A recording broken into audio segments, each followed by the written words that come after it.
Hi అండి, అందరికీ నమస్తే. Welcome to Mokshasri DIY. ఈరోజు వీడియో వచ్చేసి మనము బ్లౌజ్ మొత్తం లోడింగ్ ఎలా చేసుకోవాలో చూద్దాం. కొన్ని బ్లౌజెస్ మనకి క్లాత్ అనేది గుచ్చుకుంటుంది కదా, వర్క్ బ్లౌజ్ కానీ బెనారస్ బ్లౌజ్ కానీ ఇలాగ ఏమైనా జరీ వచ్చిన బ్లౌజ్ కానీ అవి గుచ్చుకోకుండా మనం స్టిచ్ చేసుకోవాలో చూద్దాం ఈ వీడియోలో. ఫస్ట్ ఒక 1 ఇంచ్ విడ్త్ ఉండేలాగా ఒక స్ట్రిప్ తీసుకోండి. ఇలాగ చిన్నగా క్లాత్ తీసుకొని ఇలాగా ఒక కుట్టు పెట్టుకొని ఇలా ఫోల్డ్ చేసుకోవాలి.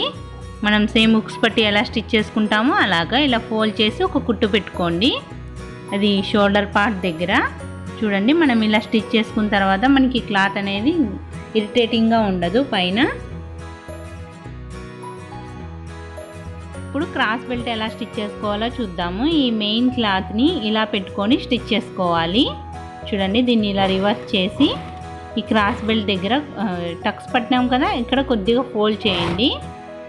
ఇలా ఫోల్డ్ చేసి మనకి ఫ్రంట్ సైడ్ కొద్దిగా పట్టేసినట్టు ఉండదన్నమాట.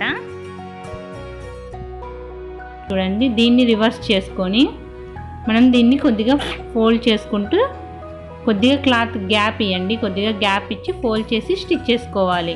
ఇప్పుడు ఈ రెండింటిని ఇలా కలిపేసి ఒక స్టిచ్ పెట్టుకోవాలి. ఇలా స్టిచ్ చేసిన తర్వాత తిరిగేసుకోవాలి. అప్పుడు మనకి క్లాత్ గుచ్చుకోదన్నమాట. ఇలా లోడింగ్ చేసుకోవాలి మొత్తం. ఇప్పుడు హ్యాండ్స్ దగ్గర వచ్చేసి మనము హ్యాండ్స్కి స్ట్రిప్ ఎలా తీసుకుంటామో ఇలాగ ఒక 1 ఇంచ్ విడ్త్ ఉండేలాగా క్రాస్ పీస్ తీసుకోవాలి. దీన్ని ఇప్పుడు మనం స్టిచ్ చేసుకుందాం. చూడండి, ఇక్కడ మనం స్టిచ్ హ్యాండ్స్ ఎక్కడైతే జాయిన్ చేసుకున్నామో అక్కడ కాకుండా కొద్దిగా బయటికి స్టిచ్ చేసుకోండి. క్లాత్ ఆ స్టిచ్ నుంచి కొద్దిగా బయట సైడ్కి స్టిచ్ చేసుకోవాలి. ఇలాగ మొత్తం హ్యాండ్స్ స్టిచ్ చేసుకోవాలి.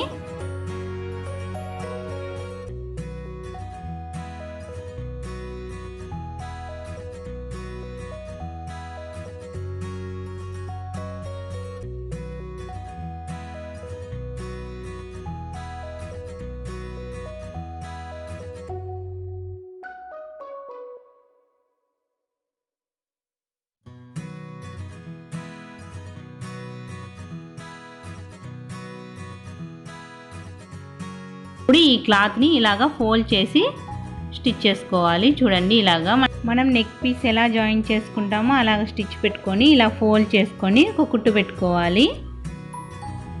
చూడండి, ఈ కుట్టుకు ఆనుకొని కాకుండా కొద్దిగా బయటకే స్టిచ్ చేసుకోవాలి. ఇప్పుడు దీన్ని ఇలాగా ఫోల్డ్ చేసి ఇలా కుట్టుకోవాలి. మొత్తం హ్యాండ్స్ అంతా ఇలాగే స్టిచ్ చేసుకోవాలి.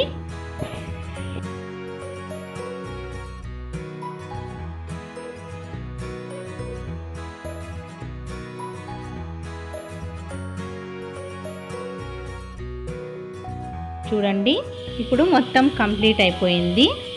మనకి ఇప్పుడు హ్యాండ్స్ దగ్గర కానీ ఎక్కడే కానీ ఆర్మ్ హోల్ దగ్గర ఎక్కడే కానీ క్లాత్ గుచ్చుకోదు. చూడండి, షోల్డర్ దగ్గర కూడా. ఇప్పుడు సైడ్స్ జాయిన్ చేసుకుందాం. మనం నార్మల్గా సైడ్స్ ఇలాగా జాయిన్ చేసుకుంటాం కదండి రివర్స్గా, అలా కాకుండా దాన్ని తిరిగేసి ఇలాగా ఒక లాస్ట్లో ఒక స్టిచ్ పెట్టుకోవాలి. చూడండి, ఇలా చివర్లో లాస్ట్లో ఒక స్టిచ్ పెట్టుకోవాలి. ఇలా స్టిచ్ చేసుకున్న తర్వాత దాన్ని తిరిగేసుకొని మనం ఒరిజినల్ మార్కింగ్ ఎక్కడ వరకు అయితే వేసుకున్నామో ఇప్పుడు నార్మల్గా మనం ఎలా స్టిచ్ చేసుకుంటామో అలా స్టిచ్ చేసుకోవాలి. మంచి బ్లౌజెస్ అన్నీ మనకి క్లాత్ గుచ్చుకుంటుందని వేసుకోకుండా పక్కకు పడేస్తుంటామండి. అలా ఏం అవసరం లేకుండా ఇలా స్టిచ్ చేసుకుంటే మనకి బ్లౌజ్ అనేది కంఫర్ట్గా ఉంటుంది.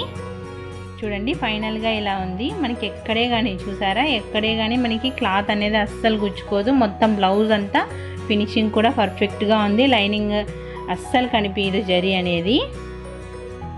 ఈ వీడియో మీ అందరికీ నచ్చిందా? నచ్చినట్లయితే ఒక చిన్న లైక్ చేయండి. యూజ్ అయిందనుకుంటే షేర్ చేయండి. సబ్స్క్రైబ్ చేయడం మాత్రం అస్సలు మర్చిపోకండి. Thank you so much for watching.